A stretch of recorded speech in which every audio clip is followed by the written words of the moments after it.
Hello and welcome to the Black Advancement. My name is Ajiman Jasante Goodman. To my left, I have Najia Franklin Huff.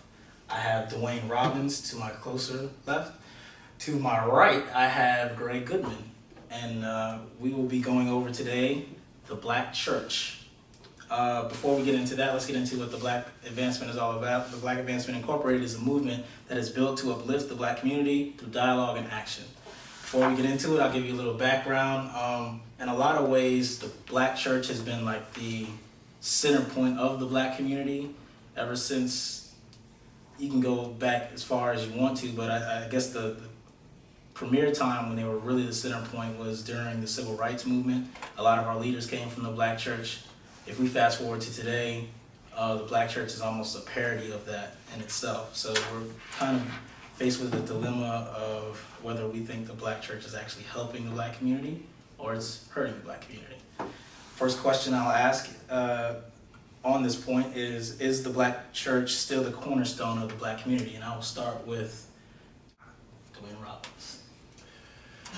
Cornerstone of the community. I would say yes, because I think a lot of things that happen with our community still are derived from, or the focus is to go to the Black churches. I mean, anytime you have politicians running for office and they're looking for our votes, what is one of the first places they go? You see them at Black churches. So I still think there's a credibility to that statement. I don't think the Black church is like it was back in the '60s, where it truly was everything, because we always had to deal with so many different things where we had people that were successfully trained but couldn't do the jobs they were trained to do. Mm-hmm. So the places where they were able to exhibit those skills were within the church. So I still think that happens now. It's just that now we've been more assimilated into the life. So I think that's usurped some of the power from what the Black church stood for and its cornerstoneness in the community, because of what has happened with our assimilation into this society. But I still think it's still a critical part of what happens in with the quote unquote Black community. Okay, Greg, what do you think? I would say no, they aren't anymore. The Black church doesn't really deal with Black issues too much, based on politics and everything else. A lot of the Black churches solely right wing now. And What? if you're solely right wing, you really don't pay attention to Black issues when you're right wing. They don't really go into the community as much as they used to. Because I guess in a lot of ways, Black people in general feel like we've made enough progress where in the Black Christian church we don't deal with Black problems anymore. We deal with Christian problems. Mm-hmm. So they don't really. It's not like it was before. It's not as focused on our problems along with God. It's more focused on God, which is fine because it's the church. Right. That's what it's supposed to be. Mm-hmm. But as far as it dealing with Black issues alongside God, Mm-hmm. doesn't deal with them nearly as much. Okay. They cause a lot of preachers to vote against their interests because a lot of preachers are broke. And the ones that aren't broke So you're saying that aren't most going of, back to reach back anyway. You think most they're of just giving speeches? you think most of the Black movement. preachers would vote GOP or Republican, or Yes. you do? You A think lot most of them them. No, well, I wouldn't say all of them. I'd say that it's had a big enough of effect to at least cut the pie in half. do? Okay. And if you cut the pie in half, I mean, you can't stand together strong if you're cutting it off at that level, because those were leaders of communities, Black communities, and once you divide that up, it's divide and conquer. So now you've got half going this way, half going the other way. So therefore, they're not so much as the cornerstone as they were. They're still involved in some ways and some points, but they're not the cornerstone. It's not a united movement anymore. It's a divided movement because they've used. Actually, it's very clever. What's happened is a lot of politicians have now used religion as a driving force, and people aren't going to go against the religion based on their economic interests. You know what I'm saying? That's how that's been divided. That's why it's no longer as prevalent, or never will probably be as prevalent as it once was. Okay, we're gonna come back to that point actually. Nigeria, on the initial question. I would say that my answer would be no as well. I would say that the Black church is not the foundation for the Black community nowadays, because the church, I feel like a lot of African Americans are drifting away from the church. In my generation, I feel like there's not as many people in the church that are my age as there was, I guess, when my older sister was growing up or when my parents were growing up. I feel like the church nowadays, its main purpose is about religion instead of spirituality, and that's why a lot of people are drifting away. And if the church was about spirituality, I feel like it still would be the foundation in the Black community.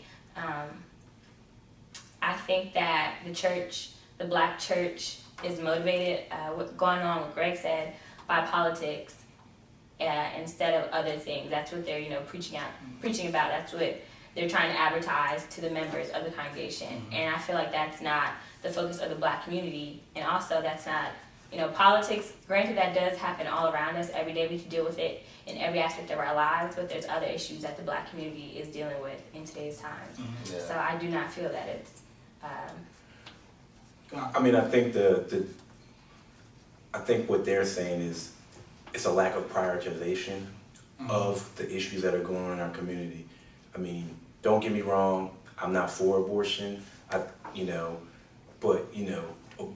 while abortion is a bad thing that's going on in the community, when people ain't eating, it's just like, how do you just focus on no abortion, or same-sex marriage and all that when people can't eat, people don't have shelter, people don't have these things. And I think for us as the younger set, well, I'll probably hold this up us here, but the younger set, it's hard for them to look at the church and be like, man, how can you say you're about me when these are the really things that are killing our community? Right. And you only focus on these one or two issues that, don't get me wrong, are detrimental, but why aren't you focused on these bigger ones first before you get to that? So we're looking at the prioritization by the Black church on what they consider problems.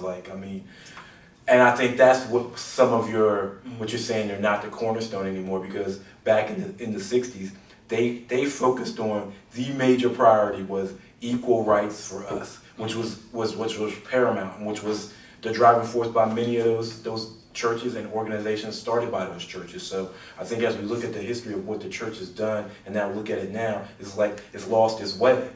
And it's hard for the younger set to be like, well, why aren't you like back in the 60s when you would step up and do those types of things, whereas now we're just focused on issues like, don't get me wrong, I think those are paramount issues as well. Right. But when you look at the why am I worried about whether two women are together when the majority of my population can't eat, can't clothe itself, can't, I'm sorry. I mean, I understand, but I just can't put it up to the same level as that when I prioritize. This is the way they've hoodwinked the Black church. They've taken all these priorities and made them issues in politics. And these dudes are fighting for the politicians who aren't going to change anything.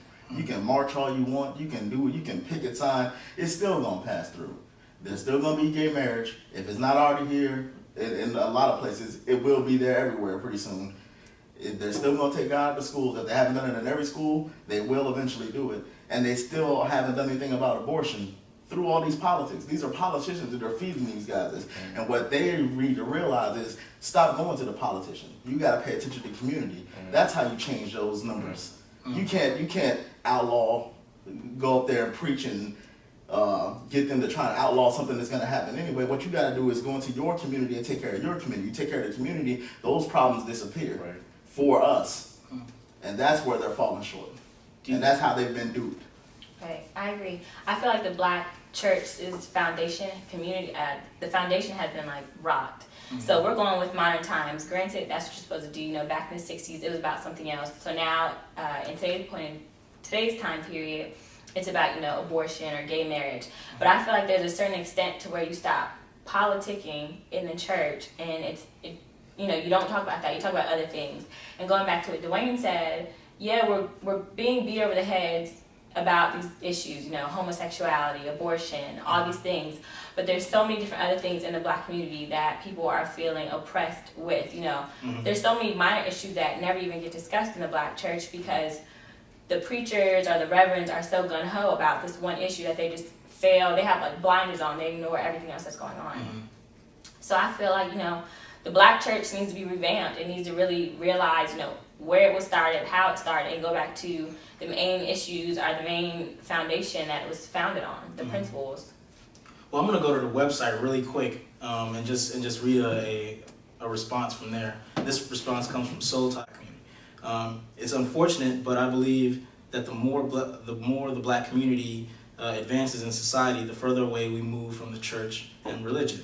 You might even notice the same trend in developing areas versus more thriving areas of the country. Developing areas tend to rely more heavily on religion than other parts of the country. Does anyone have a response to what Soul Tiger had to say? I agree with you, Soul Tiger. I agree with you 100%. Man, I see his point. Wow. I definitely see his point.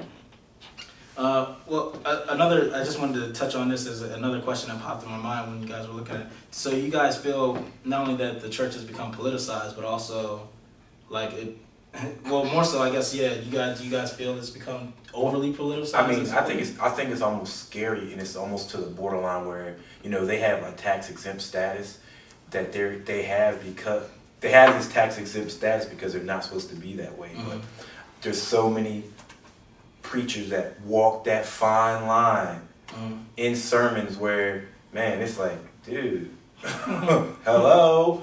I mean, like, you really aren't supposed to be doing that. Right. I mean, you're not supposed to be trying to influence people and how they vote from the pulpit. Although I'm not saying it doesn't happen. I'm not saying it doesn't. But as blatant as some of them get about issues, especially when if they get behind an issue and they're about that issue and then they talk about that issue. I mean, I know I ran for office, and I know the church that I came up in, my minister supported a guy that he only known for a little while at the time. I've been in the church all my life, and he came out and he said he didn't know who I was. And I mean, when you do stuff like that, it makes you. And it was all because of the issues. Exactly. It's more issues than from a lot of things else. I mean, granted, I'd gone to college. I, had other beliefs about certain things, but what you're raised in, you usually come back to, and I had come back to that point, but it was just like, he made a whole bunch of comments about me in front of my congregation, in the front of that congregation about me that really wasn't true. And, he eventually came back and apologized, but the only reason he came back and apologized because he knew my dad was a huge tither in the church, and he knew he would take a lot of the tithers out of the church, and my dad rolled out. And that's why I know he apologized about what he did to me. So, I mean, that right there, that example right there lets you know how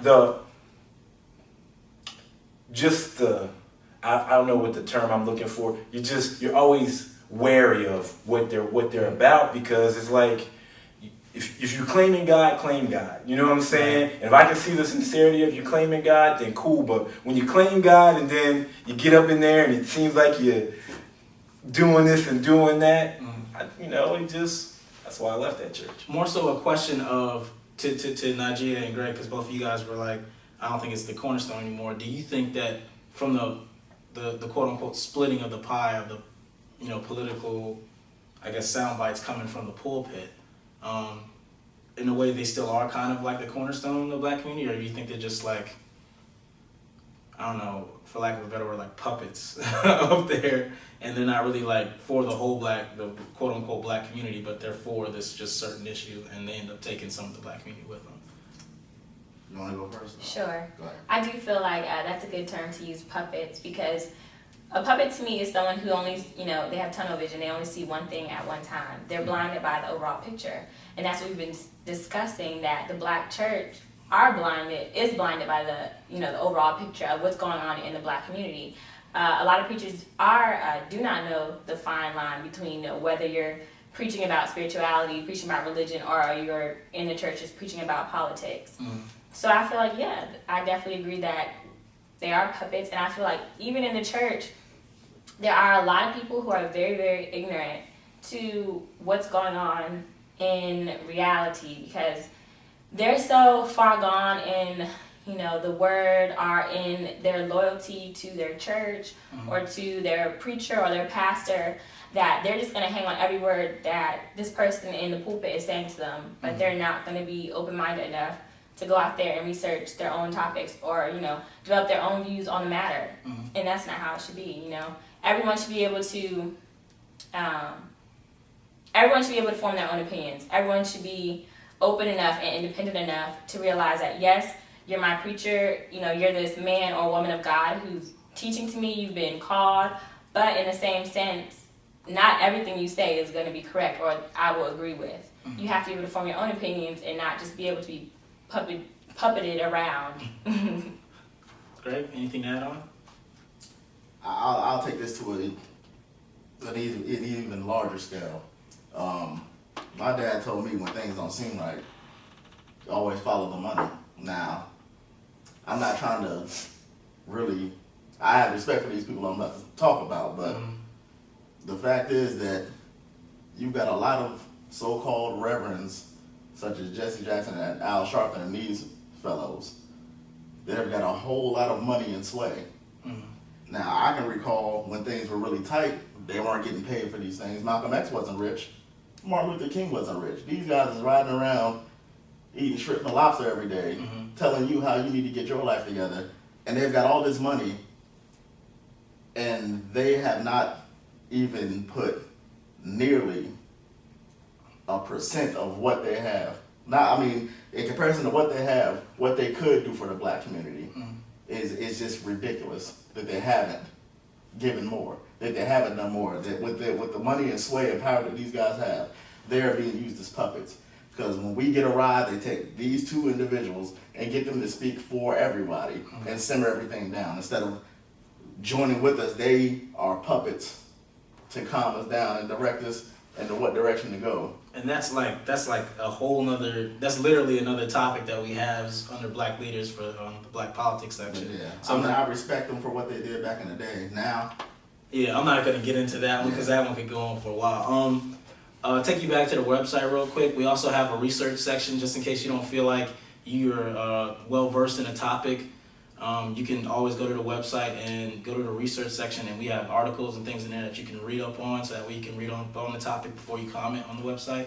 Also, we always give shout outs to some of the websites that we also recommend to other people. Shout out to Sweetest Affairs, who supported us when we first started out. They do everything from weddings to bar mitzvahs. With that being said, we'll be right back.